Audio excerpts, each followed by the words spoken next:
What's up, ladies and gentlemen? I am Dylan, the Techno Giz guy, and I bought a Mac. How you doing, ladies and gentlemen? I bought this M2 MacBook Air on Facebook Marketplace for $550. Great deal. Fantastic deal on this laptop. It's not uh, it's not an M3, it's an M2, but it's still been great. Why did I buy a MacBook? As a long-time Windows user. Probably wondering why I'm outside now. I'm sitting on the bed of my truck. Why, you may ask? Well, it's to demonstrate a point and to tell a story. See, I bought this laptop as a person who has used Windows pretty much my entire life.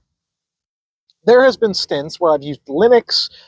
There have been stints where I've, played with Mac OS. But I've never actually used Mac OS. Like, genuinely used it for my day-to-day tasks. There was a point where I made a Hackintosh and tried to do it, but I think the Hackintosh only lasted about 2 weeks. I had so many instability problems that it just wasn't a good experience. So I ended up reverting to Windows. I'm young enough to have the luxuries of not having to deal with dial-up and experiencing broadband from a very young age. I'm young enough to have grown up with the internet. I basically cannot remember a time of my life when the internet was not around. There was a time in my life when we did not have internet when I was very, very young, but I don't remember it. And ever since we've had internet, we've had broadband internet. So I never had to deal with dial-up or DSL or anything like that. The dog wanted to visit. I've spent a very long time of my life with computers. All of it has essentially been Windows. When I was in school, the computers were Windows. We had a Mac lab, but I didn't get to use it until my senior year. And by the time I got there, I just didn't care. I always had Windows computers growing up, and I didn't even really experiment with Linux until I was older and doing things myself. In recent years, like many others, I have found myself completely and utterly disdaining Windows. Windows has become a terrible operating system to use. Windows 7 was really good. Windows 8 was pretty trash. Windows 8.1 was also pretty trash. Windows 10, I felt like they were headed in the right direction again. They had a lot of ads, but it was something we could get around. Then Windows 11 came out. I run 2 Windows 11 machines daily. My main personal machine is a 2019 Razer Blade Pro with a 1060, and it runs Windows 11. My computer for my day job is a Dell Latitude running Windows 11. I saw this MacBook pop up on Facebook Marketplace. The guy wanted $700, but it's an M2. So I offered him $550. He took it. I met him at the mall. It was a good deal, no problem. He wiped it in front of me. He was a nice guy, made sure it wasn't corporate locked, MDM locked, anything like that, because that is something you have to be careful with these machines. Is a lot of the times, not even people will steal them, but companies will sell them or give them away to people, and they'll wipe them, but they'll forget to remove their MDM software, which essentially prohibits you from doing anything you would want to do as a new owner, like putting your own account credentials in and whatnot. So I bought the laptop, started using it.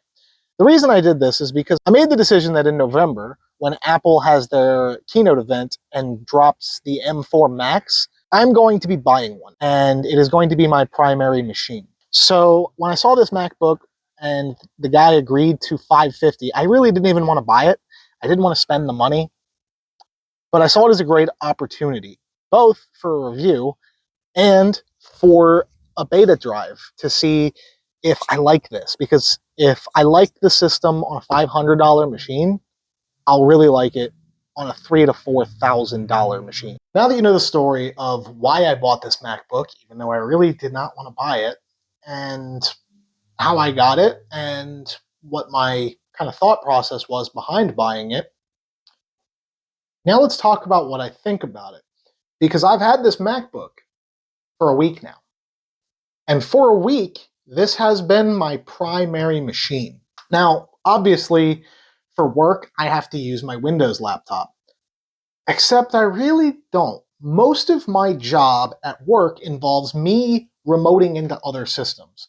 So as long as the software I need to remote into those systems works on a Mac, well, we're good. And guess what? The software we use primarily at my company does happen to work pretty well on a Mac. Although I will say this, I don't know if this is an issue with us being on an old version or if they just haven't updated. I did get a warning when I tried to run the software saying that it could not run on emulated, or it could not run on ARM hardware. So I had to go in and manually tell it to run with Rosetta, which is Apple's translation layer to get x86 programs working on Macs now that they are ARM based. Ultimately, my thoughts on this machine, bar none, I wish I never bought it. But not because it's a bad machine. No. I wish I never bought it because this machine has very quickly become my favorite machine. I have been using this kind of as a work machine, at least doing light work on it, replying to emails and remoting into computers. And I've been using it at home. It's been my primary machine for content consumption over the last week. I've done notes for my videos on here. I have done web browsing, all my Google searching, all my random searches. I'm even doing some coding projects on here. The only thing I haven't done on this is edit video. And that is not because I can't. I do have DaVinci Resolve installed to this laptop, which is what I use to edit my videos. It works. I haven't fully tried to test it for a couple of reasons. One, it's already a little sluggish. This is a base model MacBook Air, so it's got an M2 chip, it's got 8 gigs of RAM, and it's got a 512 gig hard drive. Base model. Nothing fancy about it. Now, I knew that, and that's why I was happy to get it for so cheap, because I'm not delusional. This machine is not going to replace my gaming laptop. My gaming laptop, even being old, still swamps this thing in most performance tasks. However, I don't carry a beater laptop, and I do use the term beater laptop like car guys use a beater car. I do carry a beater laptop everywhere I go because I like having a laptop with me. I don't need, particularly, to have a fast laptop or a super well-performing laptop, I should say, because this laptop is not slow. I don't need to have the fastest performing laptop ever on me because I can always remote in to my home computer and work off of that, or just wait till I get home if I can. And if I really need to in a pinch, I can edit on here. The main reason I do not edit on here is because I edit with multiple screens. I'm a monitor guy.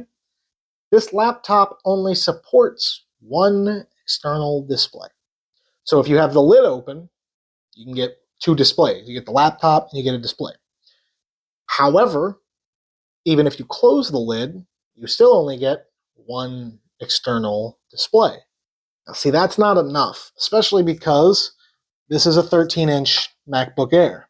For portability, it's great. This thing is super light, the screen is nice and crisp and bright, but it's a 13-inch MacBook Air. When I'm editing, I want a little more screen real estate. When I'm playing games, I want a little more screen real estate. That's all I'm asking for. But I can't do that. So that was the main reason I used my main laptop that I still have. Now, I know Apple fixed that on the higher up M2 models, and the M3s don't have that problem, and I'm sure from my perspective, as a guy who has used Windows basically since I was 6, with only small bursts of Linux and little tiny experiments into Mac OS there. When I say that this laptop has become my favorite device, I actually feel a slight level of disgust when I use a Windows machine now. And it's because things on this Mac are just so nice, and nothing has to be explained to me. I don't have to dig to find anything. I don't have to search a web form or chat GPT how to do something and how to find a hidden settings menu because they locked it behind 600 different menus that are not power user friendly. They're not even dumb user friendly. So I don't know what their plan was here. No, the settings menu is well laid out. The trackpad on this laptop is absolutely beautiful. Gestures, fantastic. All of them seem intuitive. It scrolls, it clicks, you two-finger double click, use 4 fingers and slide between window views, which I love because it's multitasking heaven, especially with a small laptop like this. Being able to very quickly hop between full screen apps with just a 4-finger gesture on the trackpad, and it just works. Really nice. The battery life of this laptop has been insane. When I got the laptop from the gentleman on Facebook Marketplace, it had 56% battery. I did not charge it at all for probably 4 days, and only on day 4 or 5 charged it from, I think, 18% up to about 70%. And I used it for another 2 days. And then last night I charged it up to 100. And I've actually been using the crap out of it. It's down to 72. The Touch ID is faster than any other fingerprint scanner I have ever used on any device, period. My work laptop has Windows Hello iris scanning, or however the hell that works. It is not nearly as fast as this Touch ID when you're doing things like signing in to apps or authenticating things like Bitwarden, which is the password manager I use. They're not a sponsor. I use them. I like them. It's a good product. Bitwarden natively works with Touch ID.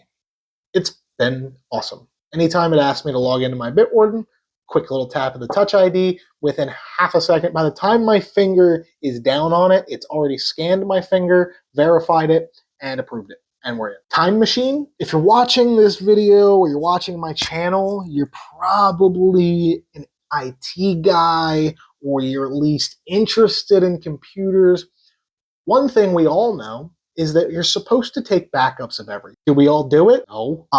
It's really hard sometimes. Windows is not really the easiest to take backups of. Yes, they have a backup solution built into Windows, but that solution isn't the easiest to back up to network shares or offsite or some kind of redundant storage. I run a NAS in my house. Serves me all my media, runs all my YouTube files.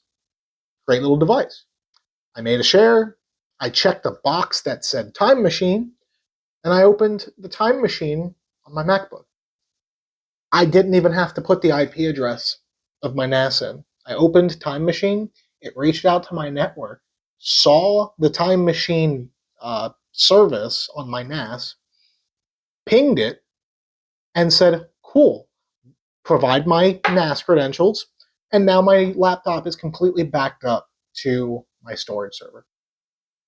The whole process, including figuring out that there was a button inside of TrueNAS to turn on Time Machine, took 20 minutes. Within 20 minutes, I had a full backup of this machine that is stored on my secure server with redundant storage. Apple has not lost sight of their demographics. Say what you want about Apple.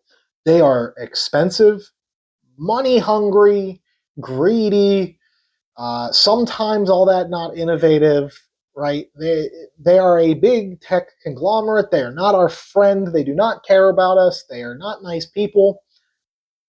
But unlike Microsoft, they actually still know how to make a good computer. And they know how to make good software to run on that computer.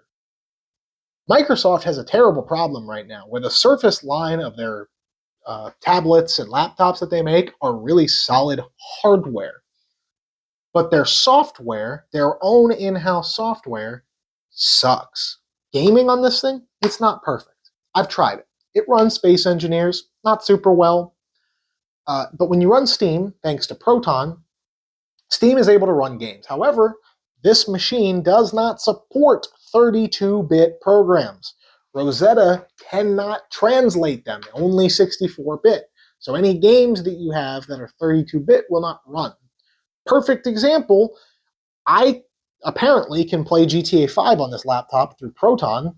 I haven't tried it, but It says it would work, but I cannot play GTA San Andreas because it is a 32-bit game. But I don't care about that because this machine is my beater laptop, for one. This is literally the laptop that lives in my bag, goes with me everywhere, and is the complement to my work machine. In case I go out of town and I'm in a hotel, I have a little piece of me. I don't have to mix my work and personal stuff. I keep the laptop separate.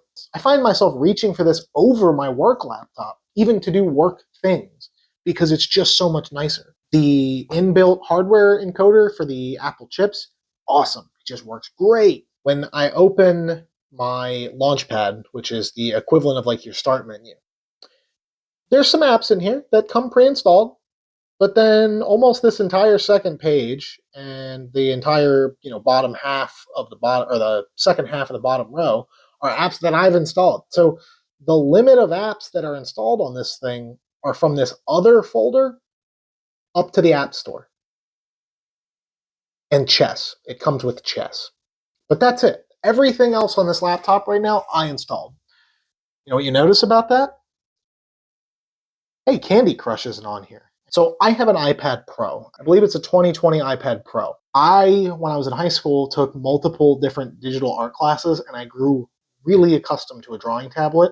And the only reason I don't actually use a drawing tablet day to day right now, because I had one that works like a touchpad as well as a tablet, is because it got broken one day right towards the end of the school year when I was a senior, and I never replaced it because life got busy. But I've always wanted to be able to use my iPad as a drawing tablet because it's a beautiful screen and the Apple Pencil is so precise. I can do that now. Not only can I do that now, I did not have to even set up Wi-Fi on this laptop. You know why? Because when I bought it from the guy on Facebook Marketplace, I connected it to my hotspot on my phone to make sure it was all good, joined it to my Apple ID. What I did not realize is that while it was connected to my hotspot on my phone and connected to my Apple ID, it downloaded the Apple keychain associated with my Apple ID, which includes passwords like my Wi-Fi password. My personal devices, I want them to work. I want them to be reliable and work the way I want them to. When I go to do something, I want to know it's just going to work. The servers can break because that's what they're there for. They're there for me to learn, experiment, get mad at, learn at. But I'm at a point in my life where I don't want my personal machines breaking my day-to-day stuff. The MacBook just works. It just works. All right, everyone, that's been my review. I'm Dylan, the TechnoGiz guy. If you enjoyed this video, please leave a like. If you're new to the channel, you like what you see, please subscribe. We do tech stuff, home lab stuff, anything with a computer chip is my ballpark. We always have a kick-ass time here. If you have any questions, comments, concerns, anything you want to see in a video, drop it in a comment, and please have a nice day.